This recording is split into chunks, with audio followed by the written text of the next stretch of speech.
जय हिंद दोस्तों। तो आप लोग कैसे हैं? आशा और उम्मीद करते हैं कि आप लोग बहुत ही बढ़िया होइएगा, मस्त होइएगा।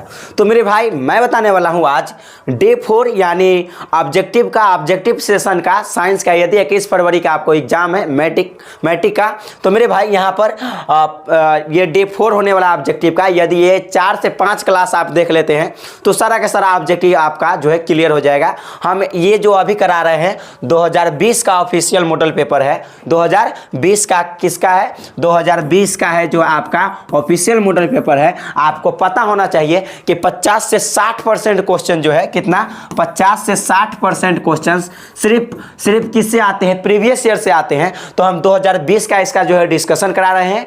और मेरे भाई इससे पहले वाला लेक्चर आपने नहीं देखा है, 3 गो वीडियो आपने नहीं देखा है तो जरूर जाकर देख ले, क्योंकि सारा का सारा क्वेश्चन अच्छे से विस्तार से बताए हैं। और इसमें हम थोड़ा सा फास्ट चलेंगे क्योंकि हम बहुत सारे क्वेश्चंस को बता दिए हैं।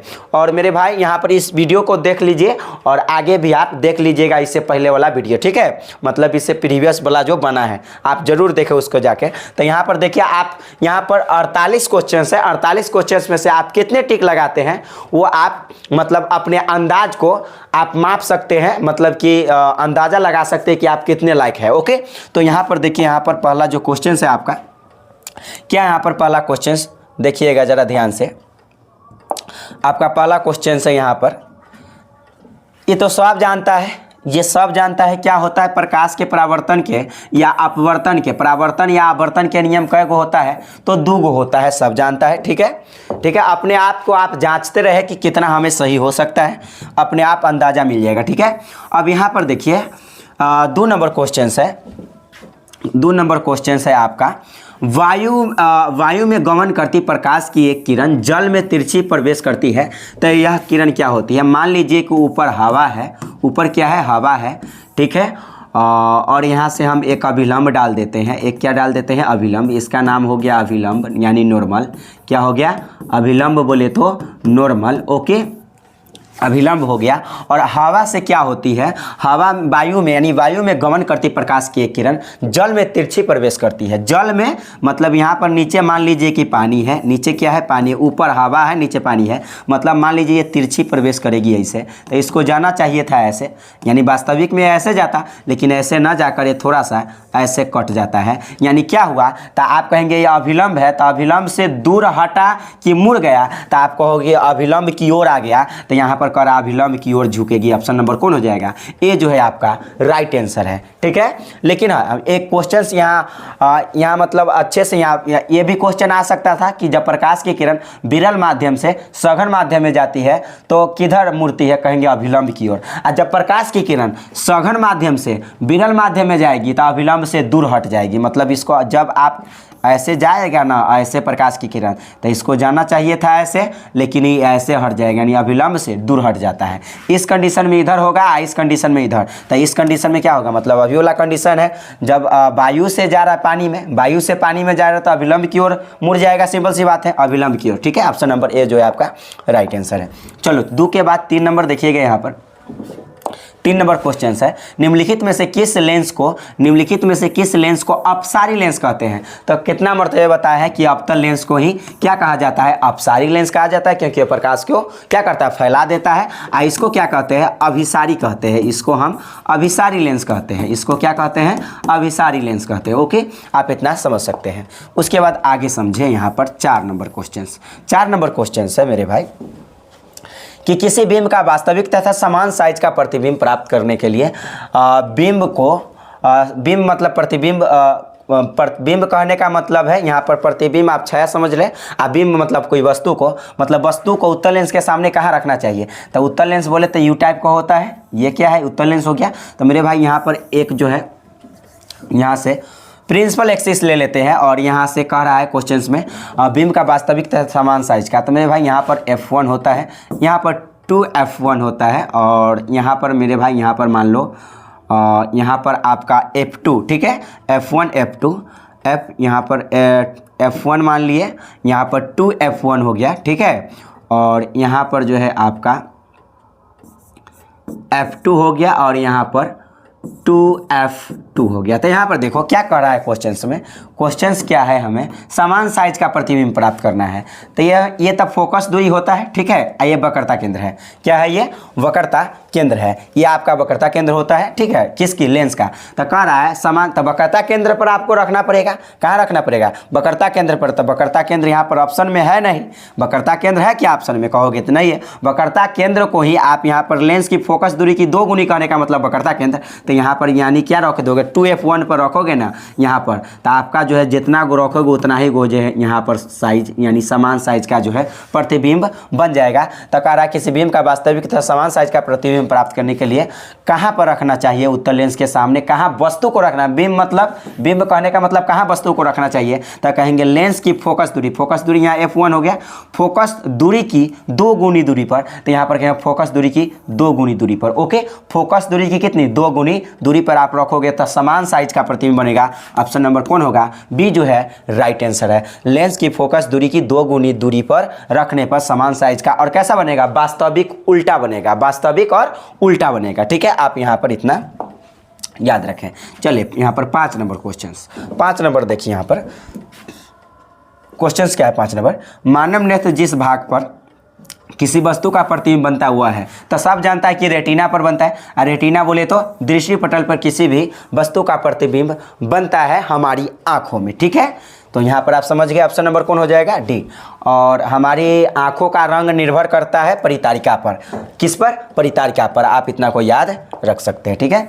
अब यहाँ पर आगे चलिए, आगे क्या है यहाँ पर 6 नंबर क्वेश्चन, किसी माध्यम का अपवर्तनांक यानी यू का मान क्या होता है। तो म्यू, ये क्या है, म्यू है, इसको क्या पढ़ते हैं मेरे भाई, तो इसको हम म्यू पढ़ते हैं। और म्यू बराबर फार्मूला होता है साइन आई और बटा में जो हो जाता है आपका साइन आर, यानी ऑप्शन नंबर कौन हो जाएगा, साइन आई बटा साइन आर, यानी ऑप्शन नंबर कौन हो जाएगा, तो ए हो जाएगा साइन आई बटा साइन आर, ओके। अब यहाँ पर आगे चलो, यहाँ पर आगे चलिएगा, क्वेश्चंस क्या है देखिए जरा ध्यान से। किस कर रहा है क्वेश्चंस में, किस लेंस का आवर्धन, मतलब किसी लेंस के आवर्धन का ऐसे मात्रक, हम सारा का सारा करा दिए हैं। मात्रक क्या होता है, लेंस का आवर्धन का कोई मात्रक नहीं होता है, यूनिट लेस होता है, मात्रक विहीन होता है, ठीक है, मात्रक विहीन होता है, कोई यूनिट नहीं होता है मात्रक इसका, ठीक है। अब यहाँ पर देखिए 8 नंबर क्वेश्चन 8 है, तारों का टिमटिमाना क्या है क्वेश्चंस में, तारों का टिमटिमाना प्रकाश की किस घटना को दर्शाता है। तब सब जानता है कि वायुमंडलीय आवर्तन या आवर्तन, यहाँ पर प्रकाश का आवर्तन हो जाएगा। राइट आपका आंसर क्या है, प्रकाश का आवर्तन, यानी तारों का टिमटिमाना प्रकाश की किस घटना को दर्शाता है, आप कहेंगे प्रकाश का आवर्तन, ओके। अब यहाँ पर आगे चलिए, और आगे क्या है क्वेश्चंस 8 के बाद 9 नंबर पढ़ेंगे ध्यान से, और ध्यान से समझेंगे मेरे भाई। यहाँ पर क्वेश्चंस है, किसी चालक का प्रतिरोध निम्नलिखित में से किस पर निर्भर करता है। किसी चालक का प्रतिरोध किस पर निर्भर करता है, तो आपको पता होना चाहिए, चालक की लंबाई पर भी निर्भर करता है, चालक की अनुप्रस्थ काट के भी क्षेत्रफल पर निर्भर करता है, और चालक के पदार्थ की प्रकृति पर भी निर्भर करता है। यानी उपयुक्त में से सभी जो है आपका राइट आंसर है, यानी इन सभी पर निर्भर करता है, समझ रहे हो। मतलब किसी चालक का जो प्रतिरोध है किस पर, चालक की लंबाई पर भी, प्रकृति पर भी, अनुप्रस्थ काट के क्षेत्रफल पर भी जो है निर्भर करता है, क्या, किसी चालक का प्रतिरोध, ओके। तो ऑप्शन नंबर कौन जो है, ऑप्शन नंबर डी जो है आपका राइट आंसर है। उसके बाद 9 के ये कितने नंबर था, यहाँ पर जो है, यहाँ पर आपका ये कितने नंबर था, तो ये नंबरिंग हो गया 9 नंबर, ठीक है। 9 के बाद आप 10 नंबर क्वेश्चंस को देखें, और 10 नंबर क्वेश्चंस क्या है मेरे भाई ध्यान से पढ़िए। और कह रहा है क्वेश्चंस में, निम्नलिखित में से कौन विद्युत शक्ति का ऐसा मात्रक है। तो सब जानता है विद्युत शक्ति का ऐसा मात्रक एम्पियर वाट होता है, और ये क्या होता है, तो आपको ये है विद्युत धारा का ऐसा मात्रक होता है, विद्युत धारा का ऐसा मात्रक होता है। ये जो है प्रतिरोध का होता है, ये किसका होता है, प्रतिरोध का ऐसा मात्रक होता है, सिंपल सी बात है, ठीक है। ये किसका होता है, प्रतिरोध का होता है। लेकिन आप यहाँ से पूछ दे कि ओम मीटर किसका होता है, ओम मीटर, तो ओम मीटर किसका होता है, तो आप कहेंगे प्रतिरोधकता का, प्रतिरोधकता का ऐसा ही मात्रक क्या होता है, तो आप कहोगे ओम मीटर, ओके। अब यहाँ पर आगे पढ़िए, आगे क्या है 11 नंबर क्वेश्चन, पढ़िए ध्यान से। क्वेश्चन है विद्युत परिपथ विद्युत धारा के मापने के लिए, मतलब विद्युत धारा के मापने के लिए क्या उपयुक्त होता है बताइए, निम्नलिखित में से किस युक्ति का उपयोग किया जाता है। तो सब जानता है कि विद्युत धारा की माप जो है एमीटर से की जाती है। किससे की जाती है? एमीटर से। और वोल्ट मीटर से किसको? वोल्ट मीटर से विभवांतर को मापा जाता है। वोल्ट मीटर से किसको? विभवांतर को, ठीक है, मापा जाता है वोल्ट मीटर से, ठीक है। आप यहाँ पर ऑप्शन नंबर कौन हो जाएगा आपका? राइट आंसर सी है। विद्युत धारा की माप किससे की जाती है? अमीटर से की जाती है। ओके, अब यहाँ पर आगे चलिएगा और आगे क्या है क्वेश्चंस, 11 के बाद 12 नंबर 12 है क्वेश्चंस।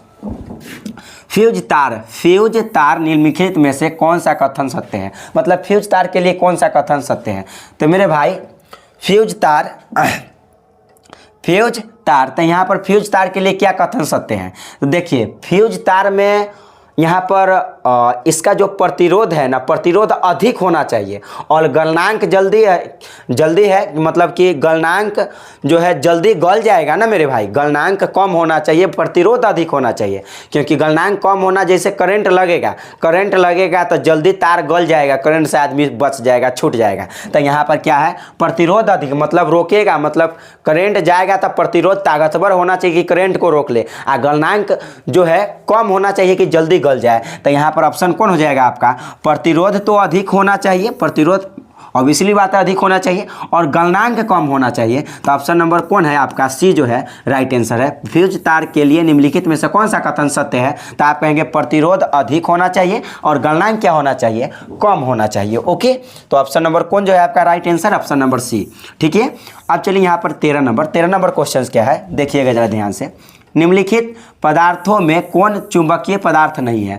कौन जो है चुंबकीय पदार्थ आपका नहीं है? तो निकेल है, कोबाल्ट भी होता है, लोहा भी होता है, ये पित्तल जो है नहीं है, यानी राइट आंसर आपका यही हो जाए। निम्नलिखित में पदार्थों में से कौन जो चुंबकीय पदार्थ नहीं है? तो ये पित्तल चुंबकीय पदार्थ नहीं होता है, ठीक है। अब यहाँ पर ध्यान दीजिए और यहाँ पर आगे चलिए। 14 नंबर क्वेश्चन 14 है, पढ़िएगा ध्यान से क्वेश्चन। किसी विद्युत धारावाही सीधी लंबी परिनालिका के भीतर चुंबकीय क्षेत्र का मान क्या हो जाता है? तो यहाँ पर देखिए, यहाँ पर परिनालिका आप समझ रहे हैं, यहाँ पर ये क्या है? परिनालिका कुछ यूँ टाइप से होता है, ठीक है। परिनालिका यहाँ पर इस टाइप से होता है। परिनालिका में यहाँ जो है इस प्रकार से जो है ऐसे लपटा होता है परिनालिका, ठीक है। अब कह रहा है परिनालिका विद्युत धारावाही सीधी लंबी परिनालिका के भीतर चुंबकीय क्षेत्र का मान क्या होता है? तो कहेंगे समान होता है। चुंबकीय क्षेत्र का जो मान होगा, फिर ऐसे जाएगा फिर आएगा, सब में समान ना होगा, तो कहेंगे समान होता है। क्या होता है? समान होता है। ऑप्शन नंबर कौन में है समान? आप देख लीजिए कौन सा ऑप्शन में है समान। तो कहेंगे समान होता है सभी जगह पर, सभी बिंदुओं पर क्या होगा? समान होगा सभी बिंदुओं पर, यानी परिनालिका में जो चुंबकीय क्षेत्र का जो मान है सभी बिंदुओं पर क्या होता है? समान होता है। ऑप्शन नंबर डी जो है आपका राइट आंसर। ओके, अब मेरे भाई यहाँ पर आगे चलिए और आगे देखिए ध्यान से। यहाँ पर क्वेश्चन है विद्युत धारा के चुंबकीय प्रभाव का खोज किसने किया था? विद्युत धारा के चुंबकीय प्रभाव कह रहा है। अगर आपसे चुंबकीय प्रभाव कहता है तो और स्टेट आप मारिए। यदि आपसे कहता है विद्युत चुंबकीय प्रेरण कहता है ना, प्रेरण, तो आप कहोगे मेरे भाई प्रेरण कहता है तो फैराडे। प्रेरण का विद्युत चुंबकीय प्रेरण की खोज किसने किया था? फैराडे ने। लेकिन चुंबकीय प्रभाव की खोज किसने किया था? ऑरस्टेड ने। किसने किया था? ऑरस्टेड ने। आप इतना को याद रखें, यानी ऑप्शन नंबर आपका राइट कौन हो जाएगा? ऑप्शन नंबर ए जो है आपका राइट आंसर ऑरस्टेड, ठीक है। अब यहाँ पर 15 के बाद 16 नंबर देखिए और पढ़िए जरा ध्यान से। निम्न में से कौन जैव मात्रा ऊर्जा स्रोत का उदाहरण नहीं है? मतलब जैव मात्रा ऊर्जा स्रोत का उदाहरण कौन नहीं है? तो आप कहेंगे कोयला होगा क्या? नहीं होगा, ये भी नहीं होगा, ये भी नहीं होगा। मतलब कह रहा है कौन ऊर्जा स्रोत का उदाहरण नहीं है? ये तो है, ये भी है, ये भी है, ये जो है आपका नहीं है। देखिए सब है, कौन है? सब तो है ऊर्जा स्रोत, मतलब जैव मात्रा ऊर्जा स्रोत ये भी है, ये भी है, ये भी है। कौन नहीं है? तो कहोगे ये नहीं है। आपका राइट आंसर जो है आपका यही हो जाएगा। कौन नहीं है? तो कहेंगे नाभिकीय ऊर्जा नहीं है। ऑप्शन नंबर कौन जो है? सी जो है आपका राइट आंसर है, ठीक है। अब 16 के बाद 17 नंबर क्वेश्चन देखिए। 17 नंबर क्या है क्वेश्चन? 17 है Na2SO4 प्लस BaCl2 मतलब सोडियम सल्फेट, और BaCl2 कहने का मतलब बेरियम क्लोराइड, और तीर का चिन्ह BaSO4 मतलब बेरियम सल्फेट और +2 NaCl। तो यहाँ पर कोई उपयुक्त अभिक्रिया क्या है, तो ये NCERT बुक से सीधे उठा लिया है, ये द्विविस्थापन अभिक्रिया का उदाहरण है। कौन सा विस्थापन, द्विविस्थापन, क्योंकि यहाँ पर देखिए प्यार मोहब्बत वाली बात है, दो तत्व का विस्थापन हो रहा है। कहेंगे यहाँ से सोडियम उठकर यहाँ पर बैठ रहा है, तब ना देखिए यहाँ पर Cl, यहाँ Ba के जगह पर Na आया तब ना NaCl बना, और यहाँ पर देखिए Ba के जगह पर क्या आ गया, Na, तब तो NaCl बन गया। और यहाँ पर देखिए Na के जगह पर Ba आ गया, मतलब एक दूसरे से ट्रांसफर हो गया, E यहाँ गया और ये यहाँ गया, मतलब BaSO4 बन गया। जब ये यहाँ आएगा Ba, जब यहाँ आएगा Na2 के जगह पर, तब ना BaSO4 बनेगा। तो मतलब एक तत्व ए में जा रहा है, एक तत्व में, मतलब दो तत्व का विस्थापन हो रहा है, इसलिए दो विस्थापन अभिक्रिया का जो है ये उदाहरण है। 17 का बी जो है आपका राइट आंसर है। और मेरे भाई यहाँ पर बेरियम सल्फेट का रंग कैसा होता है, तो आपको पता होना चाहिए, इस बेरियम सल्फेट का जो रंग होता है श्वेत होता है। कैसा होता है, श्वेत होता है। ओके, अब चलिए यहाँ पर आगे चलिए। 17 के बाद 18 नंबर, और 18 क्या है पढ़िएगा जरा ध्यान से। 18 नंबर क्वेश्चन है, अम्लीय वर्षा जल का पीएच मान क्या होता है। तो अम्लीय, जब अम्ल वर्षा का पीएच मान 5.6 से कम हो तो उसे हम अम्ल वर्षा के नाम से जानते हैं। ऑप्शन नंबर बी जो है आपका राइट आंसर है। 18 के बाद 19 नंबर देखिए, यहाँ पर 19 नंबर क्वेश्चन क्या है। यहाँ पर 19 नंबर है NaH। हम कितना मरतबा बताए हैं मेरे भाई इससे पहले वाला क्लास में कि NaH बोले तो सोडियम बाइकार्बोनेट, और सोडियम बाइकार्बोनेट यौगिक का प्रचलित नाम निम्नलिखित में से कौन है, तो कहेंगे बेकिंग सोडा। बेकिंग सोडा बोले तो खाने वाला सोडा। कौन सी सोडा, खाने वाला सोडा, खाने वाला सोडा, खाने वाला सोडा हो, ये क्या हो गया, बेकिंग सोडा हो गया। ठीक है, और यहाँ पर धोवन सोडा का आप सूत्र जानते हैं क्या होता है, Na2CO3 और इंटू में 10 भाग जल, यानी 10 भाग जल क्या होता है, धोवन सोडा का। अब विरंजक चूर्ण आप जान रहे हैं, विरंजक चूर्ण क्या होता है, CaOCl2 विरंजक चूर्ण होता है। ठीक है, ये क्या होता है, विरंजक चूर्ण। ठीक है, तो आपका जो राइट आंसर बेकिंग सोडा हो जाएगा। NaHCO3 का यौगिक का प्रचलित नाम क्या होता है, बेकिंग सोडा। बेकिंग सोडा को हम खाने वाला सोडा कहते हैं, यानी NaCO3। ओके, अब यहाँ पर आगे समझो, और आगे क्या है 19 के बाद 20 नंबर क्वेश्चन है, अपच का उपचार निम्नलिखित में से, अपच के उपचार करने के लिए इनमें से किस औषधि का उपयोग होता है। तो आप कहेंगे क्या एंटीबायोटिक, नहीं। एनाल्जेसिक, नहीं, ये भी नहीं होगा। एंटासिड, हाँ, ये आपका आंसर जो है राइट है, एंटासिड। अपच का उपचार मतलब अपच का उपचार, जब भोजन जैसे में गैस बन जाता है, अपच मतलब भोजन नहीं पचता रहता है, तो उसको उपचार के लिए हम कौन सा औषधि का उपयोग करेंगे, तो कहेंगे एंटासिड का। ऑप्शन नंबर सी जो है आपका राइट आंसर है। ओके, यहाँ पर 21 नंबर क्वेश्चन देखिए, जरा पढ़िएगा ध्यान से। क्वेश्चन है मेरे भाई, चींटी के डंक अम्ल छोड़ता है जिनके कारण जल और जलन एवं दर्द अनुभव होता है। ये 75 मरतबे बना है कि इसमें मेथेनोइक अम्ल पाया जाता है, और मेथेनोइक अम्ल बोले तो कौन सा, फॉर्मिक अम्ल। इसका दूसरा नाम क्या होता है, फॉर्मिक अम्ल। आप इसको याद रखें, फॉर्मिक अम्ल। ओके, फार्मूला होता है HCOOH, फॉर्मिक अम्ल के कारण जो है दर्द और जलन अनुभव होता है, क्योंकि चींटी के डंक में यही अम्ल पाया जाता है, मिथेनोइक अम्ल या फॉर्मिक अम्ल। यानी फार्मूला क्या होता है, HCOOH। ठीक है, आप इतना को याद रख सकते हैं। और सिट्रिक अम्ल बोले ये किस में पाया जाता है, नींबू में जो है आपका सिट्रिक अम्ल होता है, और टमाटर में क्या होता है, ऑक्जेलिक अम्ल होता है। टमाटर में कौन सा अम्ल होता है, ऑक्जेलिक अम्ल होता है। ठीक है, आप यहाँ पर इतना समझ सकते हैं। चलिए 22 नंबर क्वेश्चन क्या है, ऑक्जेलिक अम्ल। अभी बताएं, ऑक्जेलिक अम्ल, ऑक्जेलिक। देखिए यहाँ पर टोमेटो लिखते हैं ना, टोमेटो, तो देखिए टोमेटो कैसे लिखे, ट से टमाटर, ओ फॉर ऑक्जेलिक। तो टमाटर में कौन सा, ऑक्जेलिक अम्ल। ऑप्शन नंबर कौन हो जाएगा, तो ऑप्शन नंबर ए जो है राइट है। और संतरा में सिट्रिक अम्ल, संतरा में कौन सा, कहेंगे सिट्रिक अम्ल पाया जाता है। नींबू और संतरा में सिट्रिक अम्ल होता है, और इमली में टोटरिक अम्ल होता है। इमली में कौन सा अम्ल, टोटरिक अम्ल होता है आपका। कौन सा अम्ल, टोटरिक अम्ल होता है। ठीक है, इमली में।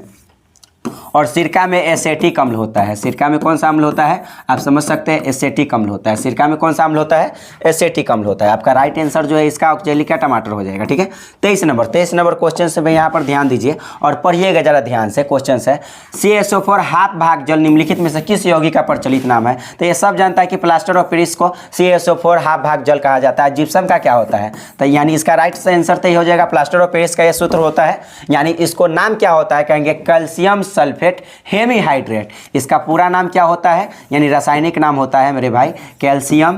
कैल्शियम आप लिख सकते हैं calcium, calcium sulphate, calcium sulphate hemihydrate, hemihydrate,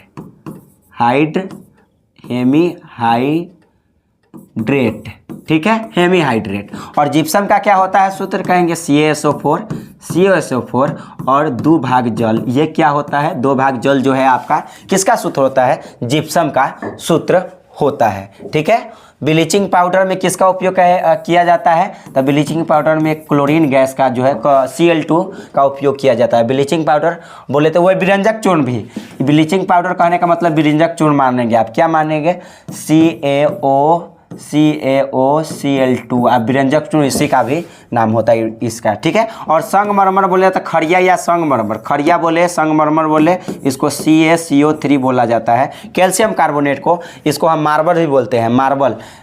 खड़िया को संगमरमर बोलिए, मार्बल बोलिए, खड़िया बोलिए, चौक बोलिए, कोई प्रॉब्लम नहीं है। CaSO4 CaCO3 calcium carbonate, okay, आप इतना याद रख सकते हैं। अब चलो यहाँ पर आगे, और अगला क्या है क्वेश्चंस, पढ़िएगा जरा ध्यान से।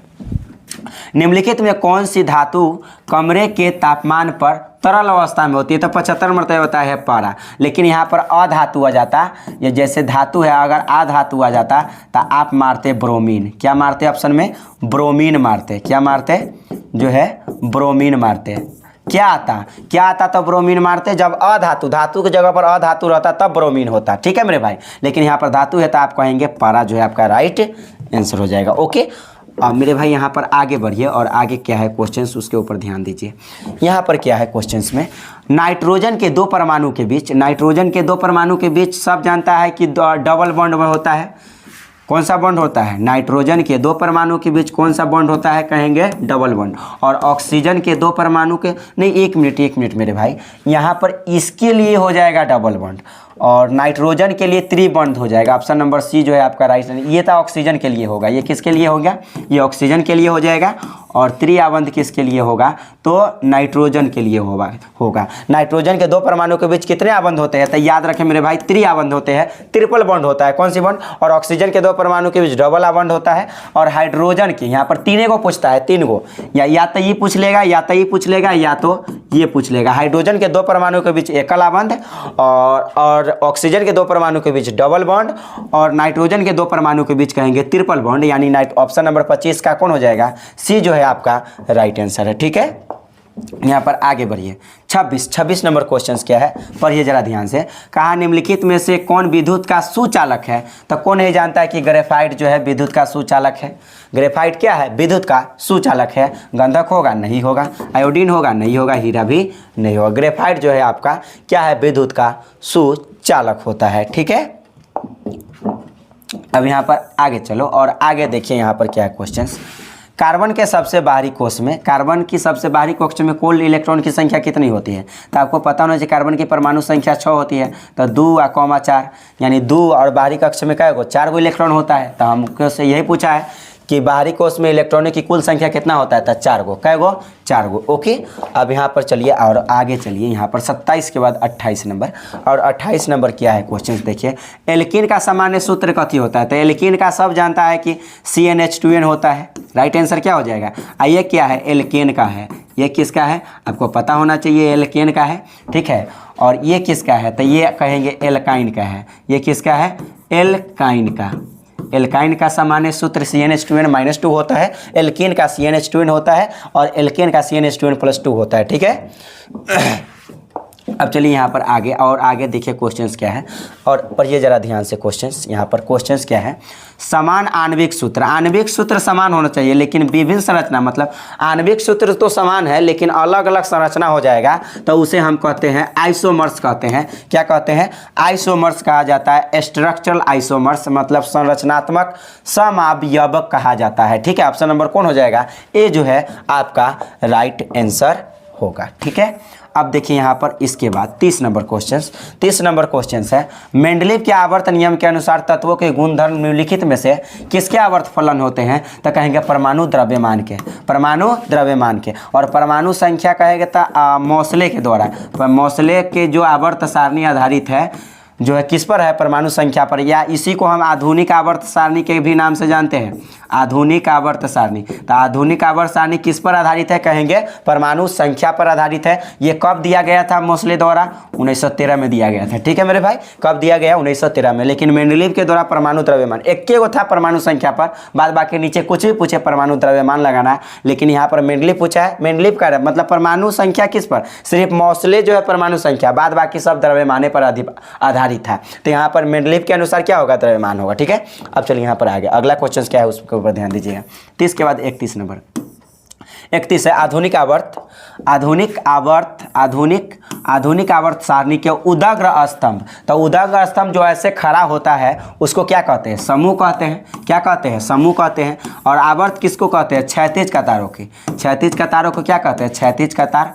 क्षैतिज कतार क्या कहलाती है? आवर्त कहलाती है। आपका इतना आप याद रख सकते हो। ठीक है, अब यहाँ पर चलिए, यहाँ पर आगे 31 के बाद 32 नंबर क्या है? यहाँ पर अम्लराज जैसे पहले वाला सारा का सारा क्वेश्चन है हुआ जो है मिल रहा है 2020 के ऑफिशियल मॉडल पेपर में भी। तो मेरे भाई यहाँ पर हाइड्रोक्लोरिक अम्ल के 3 भाग होता है और नाइट्रिक अम्ल का जो है 1 भाग होता है।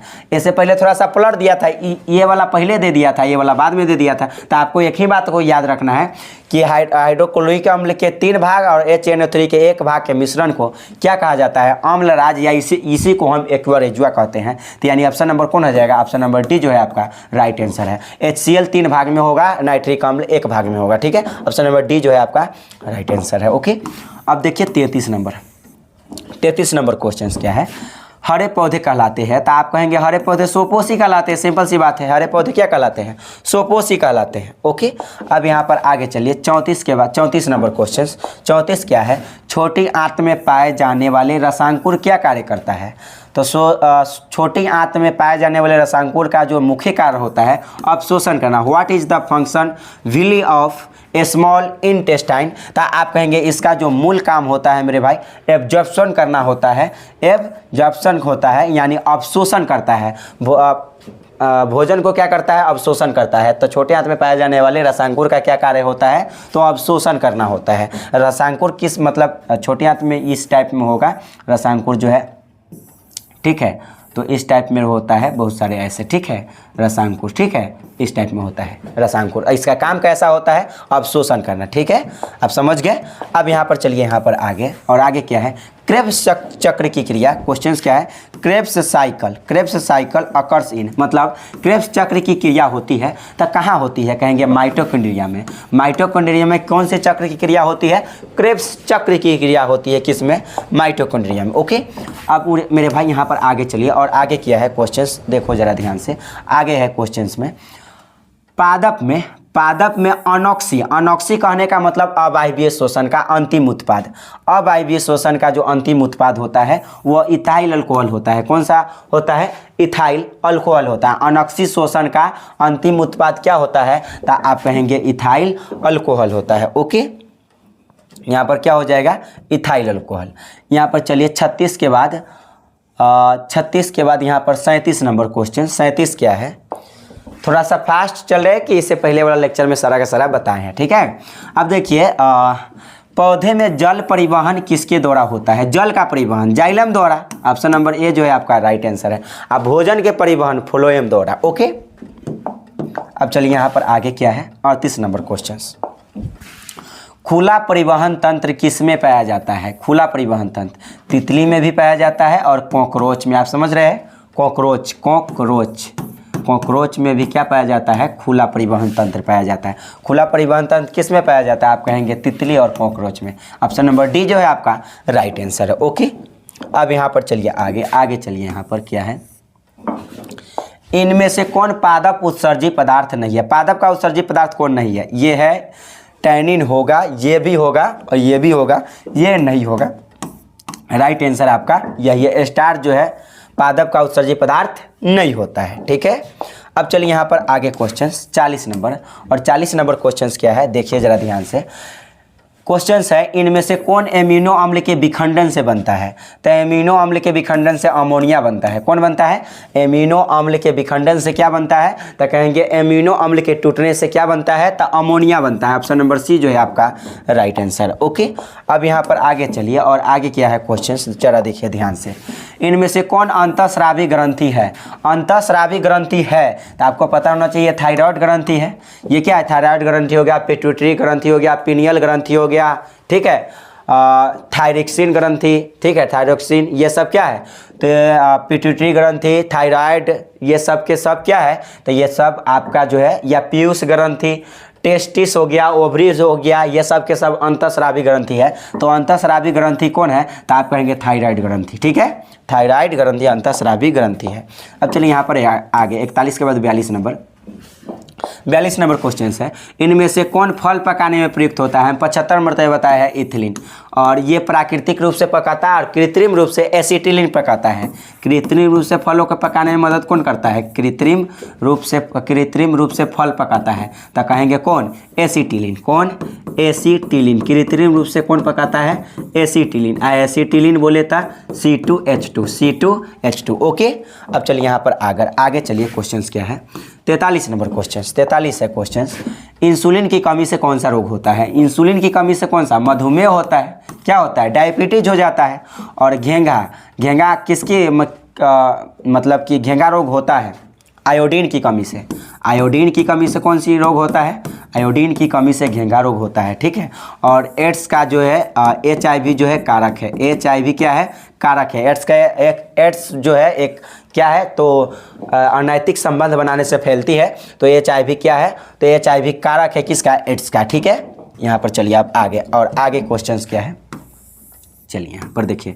44 नंबर क्वेश्चन 44 है, ईस्ट में अलैंगिक जनन की कौन सी विधि है? ईस्ट में कौन नहीं जानता है कि मुकुलन होता है?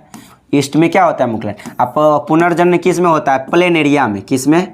प्लेनेरिया में। आप कहेंगे प्लेनेरिया में क्या होता है? प्लेनेरिया में। प्लेनेरिया आप कहेंगे प्लेनेरिया में, ठीक है, प्लेनेरिया में। आप इतना याद रख सकते हो, ठीक है। और यहाँ पर राइजोपस, बीजाणुधानी किस में होता है? राइजोपस में। राइजोपस में क्या होता है? तब बीजाणुधानी होता है, ठीक है।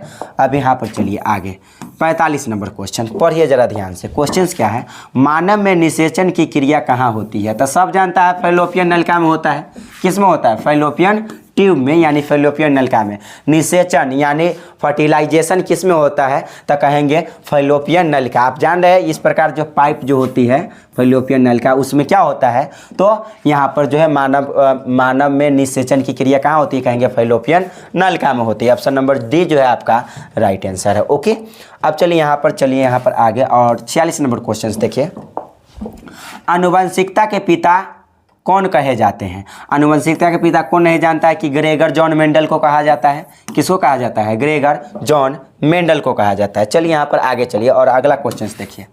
क्या है क्वेश्चन अगला? देखिए जरा ध्यान से। जीव मंडल में, यहाँ मौल नहीं है, मंडल है, ठीक है। जीव मंडल में ऊर्जा का मुख्य स्रोत क्या है? तो ऊर्जा का मुख्य स्रोत सूर्य है जीव मंडल में, ठीक है। अंतिम स्रोत भी सूर्य होगा और मुख्य स्रोत भी क्या होगा? सूर्य होगा, ठीक है।